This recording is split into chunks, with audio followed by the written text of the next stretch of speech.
Bapak Ibu yang kasih Tuhan, ada orang bertanya, kalau mau ditanyakan, semua hal jadi pertanyaan di hidup ini. Dan seringkali juga, seperti anak kecil misalnya, dia selalu bertanya karena dia pengen tahu. Tetapi kalau kita orang dewasa seringkali bertanya bukan pengen tahu, tapi karena merasa ada sesuatu yang tidak semestinya. Sehingga kita mulai bertanya, mengapa begini, mengapa begitu, mengapa tidak begini, mengapa tidak begitu. Dan saudara-saudara, kadang-kadang itu bisa mempengaruhi mentalnya kita, sehingga kita merasa kita hidup dalam dunia yang salah, atau dunia yang salah, dan bagaimana saudara, mempengaruhi kehidupan kita.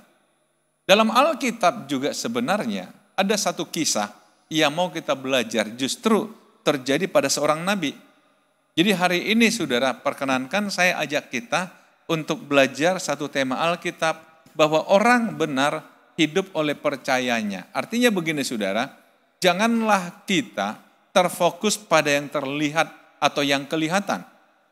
Tapi coba melihat apa sih yang Tuhan sedang kerjakan di balik semuanya itu. Seperti itu. Kitab Nabi Habakuk, lihat saudara, sesungguhnya orang yang membusungkan dada tidak lurus hatinya, tetapi orang yang benar itu akan hidup oleh percayanya.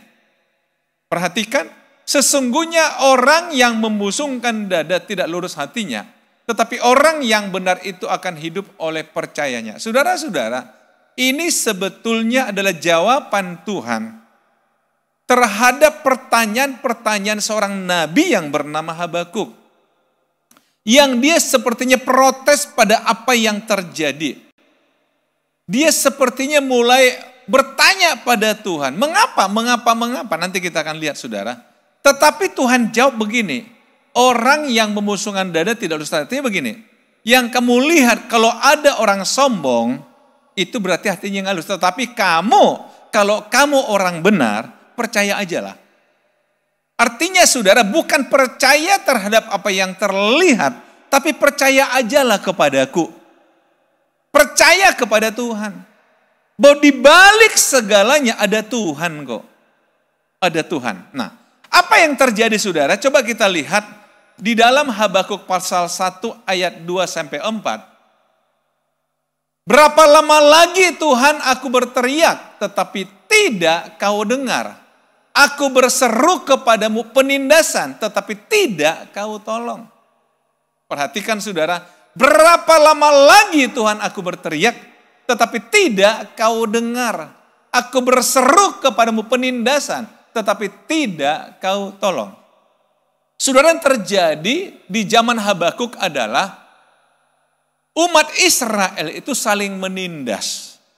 Jadi orang yang punya kekayaan mulai menggunakan kekayaannya untuk menekan orang miskin. Misalnya, kalau orang yang susah, dia perlu bantuan dari segi keuangan, maka mereka katakan, saya bantu kamu, tapi tanah kamu saya ambil. Nah, namanya orang dalam kesusahan, gak punya pilihan, mau gak mau ya dikasih juga tanahnya, walaupun dengan harga yang tidak wajar, sehingga yang terjadi di masa itu adalah, yang kuat semakin kuat, yang lemah semakin lemah. Inilah protesnya Habakuk. Sehingga dia katakan, berapa lama lagi Tuhan aku berteriak tetapi tidak kau dengar. Aku berseru kepada penindasan tetapi tidak kau tolong. Dia teriak sama Tuhan. Tapi kok kayaknya Tuhan tidak punya reaksi ya. Aku berteriak, aku berseru penindasan. Mengapa engkau memperlihatkan kepadaku kejahatan sehingga aku memandang kelaliman? Ya, aniaya dan kekerasan ada di depan mataku. Perbantahan dan pertikaian terjadi. Saudara, kadang ada orang mengatakan begini, kalau Tuhan memang ada, kenapa Tuhan izinkan kejahatan? Pernah dengar itu ya? Kalau Tuhan memang ada, kenapa ada kematian? Kalau Tuhan memang ada, kenapa ada orang sakit? Jadi selalu peristiwa itu dituduhkan kepada Tuhan. Kadang-kadang saudara, kita juga dalam kesulitan kita, mungkin bertanya, Tuhan, kau masih ada enggak? Makanya dulu-dulu saudara, populer di tahun 70-an apa 80-an awal itu ya. Ada lagu itu jadi lagu dianggap kontroversi. Itu seperti lagu menggugat kepada Tuhan. Tuhan, masihkah mau kau mendengarkan doaku? Halo? Ada yang tahu lagu itu? Ada? Berarti agak lumayan umurnya. Mana tanganmu, gelaplah jalan yang... Jadi waktu itu saudara, orang merasa ini lagu kok pesimis betul sih gitu ya. Walaupun itu sangat top pada masanya, betul nggak? Saudara tahu siapa yang menyanyikan itu? Tauruk Bersaudara kalau nggak salah. Ya, Happy Pretty Sister ya. Betul, oke, lupakan saja. Mau cari di Google silahkan. Tapi saudara, ada waktu-waktunya memang kita berkata, Tuhan kok begini ya? Tuhan kenapa jadi begini? Kenapa kau izinkan? Kenapa ada penindasan? Kenapa? Nah, mengapa engkau perlihatkan kepadaku kejahatan sehingga aku memandang kelaliman? Ya, aniaya dan kekerasan ada depan mataku. Perbantahan dan pertikaian terjadi. Itulah sebabnya hukum kehilangan kekuatan dan tidak pernah muncul keadilan. Sebab orang fasik mengepung orang benar. Itulah sebabnya keadilan muncul terbalik. Saudara-saudara, ada peristiwa. Jadi ketika Habakuk bertanya pada Tuhan, mengapa? Saudara tahu cara Tuhan menjawab. Tuhan bangkitkan satu bangsa yang disebut dengan bangsa Kasdim. Dan dia memerangi orang Israel. Sehingga bukan hanya yang lemah tadi tambah menderita.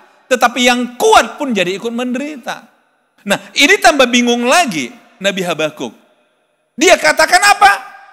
Hukum kehilangan kekuatannya dan tidak pernah muncul keadilan. Sebab orang fasik mengepung orang benar. Itulah sebabnya keadilan muncul terbalik.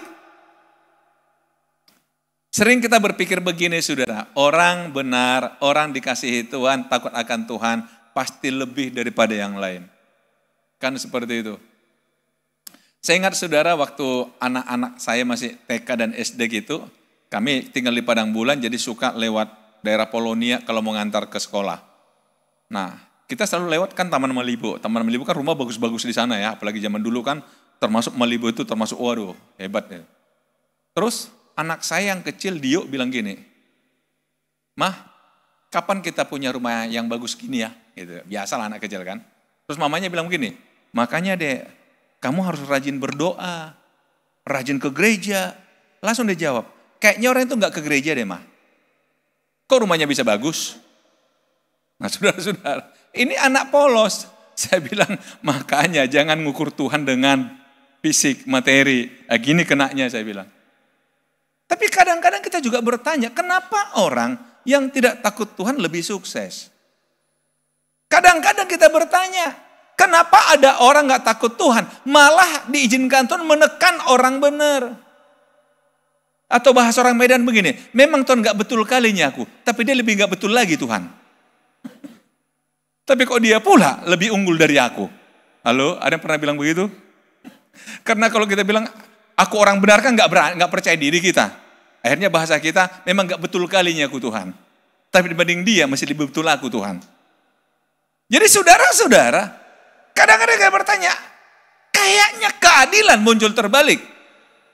Lihatlah, akhirnya Tuhan jawab begini, lihatlah di antara bangsa-bangsa dan perhatikanlah. Jadilah heran, Tuhan pun katakan, kau akan heran dan tercengang-cengang sebab aku itu Tuhan, melakukan suatu pekerjaan dalam zamanmu yang tidak akan kamu percaya jika diceritakan. Sebab sesungguhnya akulah yang membangkitkan orang Kasdim, bangsa yang garang dan tangkas itu, yang melintasi lintang bujur bumi untuk menduduki tempat kediaman yang bukan kepunyaan mereka.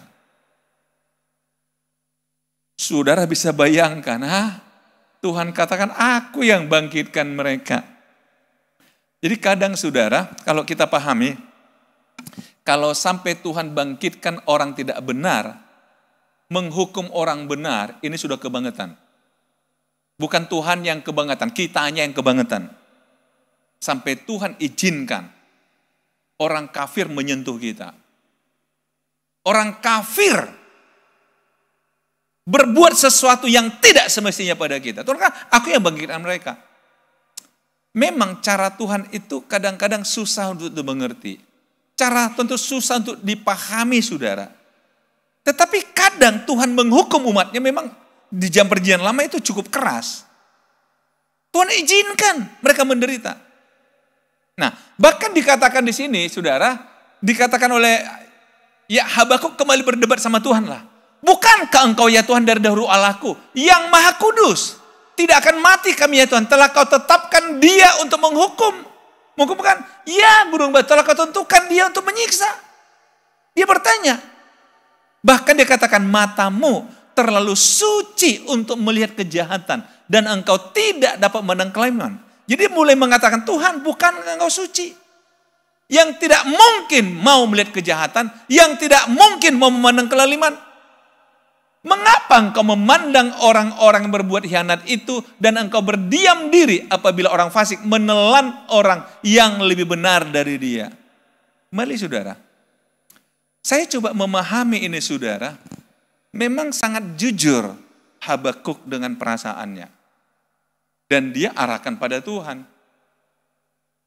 Saya nggak tahu kita berani nggak seberani Habakuk ini. Mulai berdebat dengan Tuhan. Mengapa Tuhan? Mengapa Tuhan? Cuma bedanya kita selesai berdebat sama Tuhan, kita mutung. Tahu artinya mutung? Ngambek, berkepanjangan. Nggak ke gereja, nggak mau doa. Tapi Habakuk enggak. Kita lihat nanti saudara. Endingnya yang bagus. Nah, inilah yang dikatakan terbalik kayaknya keadilan. Engkau terlalu suci untuk melihat kejahatan. Engkau tidak memandang kelaliman. Tetapi engkau izinkan terjadi. Nah disinilah akhirnya Tuhan menjawab yang tadi ayat di atas tadi tema kita. Sesungguhnya orang yang membusungkan dada tidak lurus hatinya. Tetapi orang yang benar itu akan hidup oleh iman. Siapa yang dimaksud di sini orang yang membusungkan dada itu bukan orang benar. Tapi orang kasdim yaitu orang sombong dan hianat. Orang sombong dan hianat dia yang berlagak, yang melagak, tetapi ia tidak akan tetap ada. Inilah perbedaan saudara. Dalam Mazmur banyak ayat mengatakan, orang fasik itu seperti bunga yang cepat mekar tapi cepat layu. Tapi bagi orang benar dia bertahan dalam kesulitan sekalipun. Saudara-saudara, orang sombong dan hianat, dia yang berlagak, tetapi tidak akan tetap ada. Ia mengangkat mulutnya seperti dunia orang mati dan tidak kenyang-kenyang seperti maut. Sehingga segala suku bangsa dikumpulkannya dan segala bangsa dihimpunkannya. Lihat, bukankah sekalian itu akan melontarkan peribahasa mengenai dia dan nyanyian olok-olok serta sindiran ini. Celakalah orang yang menggaruk bagi dirinya apa yang bukan miliknya. Salah tetap salah. Tuhan tetap tidak membenarkan orang kasdim. Karena apa? Dia menggaruk bagi dirinya apa yang bukan miliknya. Celakalah. Jadi saudara kalau saya kembali ke atas kita coba urut lagi ya. Habakuk bertanya, mengapa? Nah dia bertanya, kenapa sesama bangsaku itu saling menindas? Tuhan jawab dengan mendatangkan orang kasdim. Loh, tambah bingung lagi Habakuk. Kok orang kafir menindas orang benar? Tapi Tuhan kata, enggak. Dia kan menggaruk bukan miliknya. Mereka celaka. Artinya begini Bapak Ibu, Tuhan katakan begini. Siapapun dia yang menggaruk bagi dirinya apa yang bukan miliknya, dia celaka. Dalam Alkitab kalau Bapak Ibu pahami, hanya ada dua di zaman Musa itu dikatakan hukum Taurat diberkati atau dikutuk. Tidak ada netral di sana. Kalau tidak diberkati, ya dikutuk. Nah, ini celakalah artinya terkutuklah. Terkutuklah. Lihat, berapa lama lagi dan yang memuat dirinya dengan barang gadaian. Bukankah akan bangkit dengan sekonyong-konyong mereka yang menggigit engkau dan akan terjaga mereka yang mengejutkan engkau sehingga engkau menjadi barang rampasan bagi mereka? Ini pertanyaan Tuhan. Nah, akhirnya saudara tahu ini bedanya Habakuk dengan kita. Kalau kita setelah kita bertanya, akhirnya kita macet, mogok, langsung ngambek. Tapi setelah terjadi dialog panjang dengan Tuhan, Habakuk memahami bahwa keadilan Tuhan itu, celakalah orang yang mengambil laba yang tidak halal untuk keperluan rumahnya, untuk menempatkan sarangnya di tempat yang tinggi dengan maksud melepaskan dirinya dari genggaman malapetaka. Engkau telah merancangkan celah ke atas rumahmu. Saudara perhatikan kalimat ini. Ini yang coba dipahami oleh Habakuk sampai nanti dia buat pengakuan begini. Jadi ketika orang merancangkan celah ke atas rumahmu, ketika engkau bermaksud untuk menghabisi banyak bangsa, dengan demikian engkau telah berdosa terhadap dirimu sendiri, sebab batu berseru-seru dari tembok dan balok menjawabnya dari rangka rumah. Saudara perhatikan baik-baik ya. Mungkin saudara katakan gini, kok jadi aneh nih, kok ada batu, ada rangka. Oke, saudara kita belajar Alkitab hari ini, pelan-pelan ya. Celakalah orang yang mengambil laba yang tidak halal untuk keperluan rumah. Garis bawahi rumah dulu ya, biar gampang kita pahamnya. Nah kemudian, engkau telah merancangkan celah ke atas rumahmu. Jadi orang yang mengambil laba yang tidak halal untuk rumahnya sama dengan mencanangkan celaka ke atas. Nangkap sekarang saudara? Nah kalau itu terjadi, apa yang dikatakan di sini, dengan demikian engkau berdosa terhadap dirimu sendiri. Sebab batu berseru-seru datang. Jadi batu rumah kita itu seperti ikut mengeluh dia. Karena apa? Di rumah kita ada hal-hal yang gak benar. Yang kita bawa ke rumah kita. Jadi batu juga protes. Halo?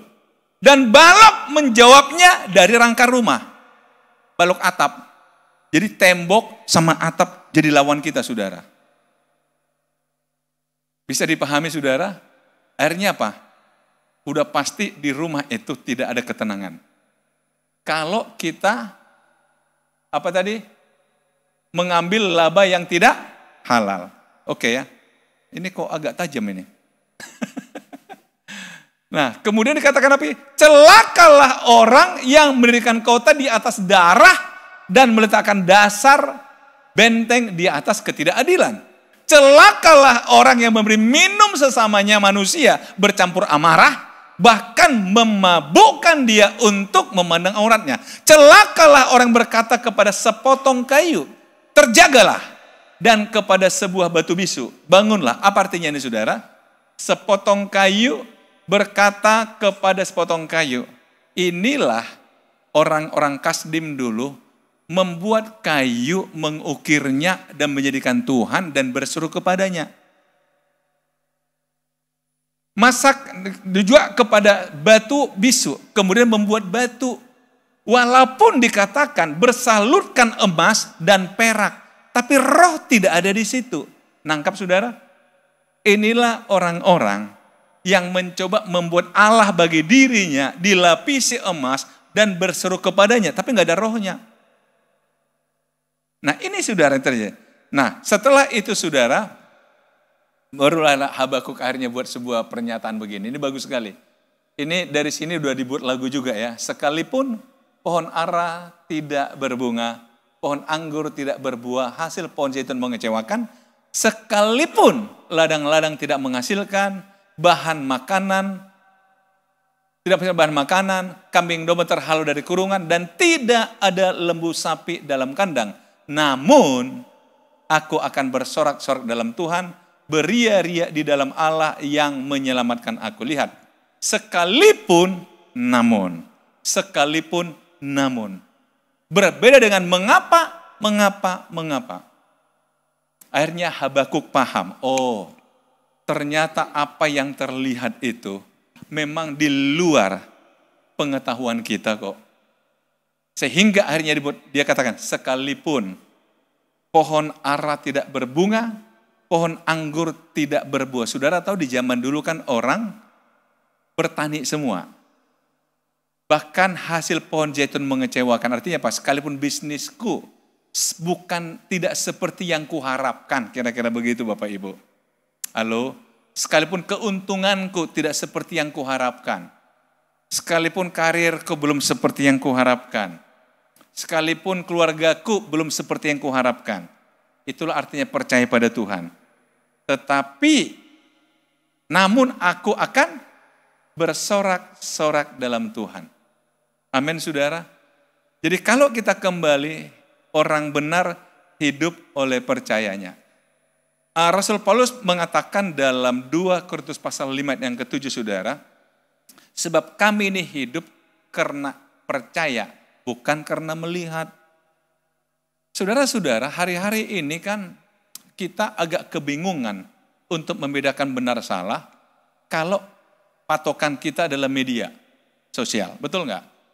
Sehingga hari-hari ini kan saudara mungkin ada beberapa yang sudah mulai belajar tentang post-truth. Pernah tahu saudara? Jadi kebenaran itu bisa dikonspirasikan secara masif. Akhirnya yang benar-benar benar, bahasanya bagus ini.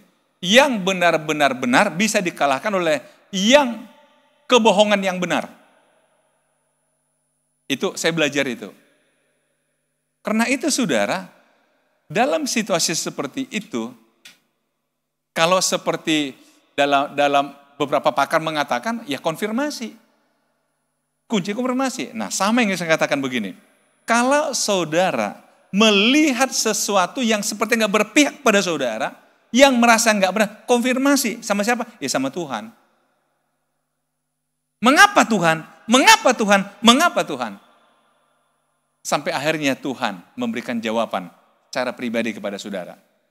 Tetapi saudara, di balik semuanya itu, kita harus berani berkata, sekalipun aku belum mengerti, sekalipun aku belum mendapat yang kuharapkan, sekalipun aku belum seperti yang kuinginkan, tapi aku akan tetap beribadah kepada Tuhan.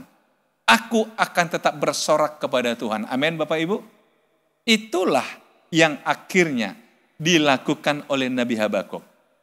Kenapa dia berani mengatakan itu?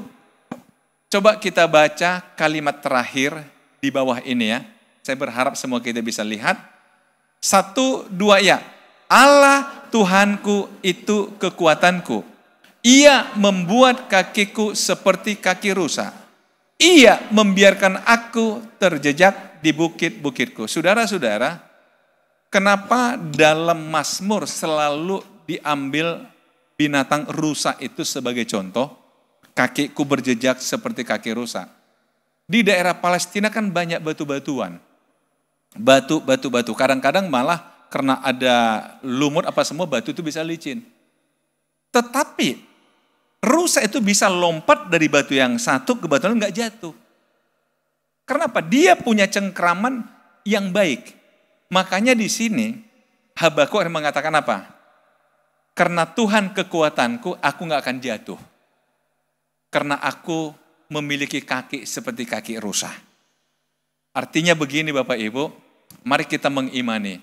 Apapun yang terjadi, kalau aku tetap menjadikan Tuhan sebagai kekuatanku, maka aku tidak akan jatuh. Bahkan aku tetap bisa bersorak-sorai dalam Tuhan. Amin Bapak Ibu, Tuhan Yesus memberkati kita.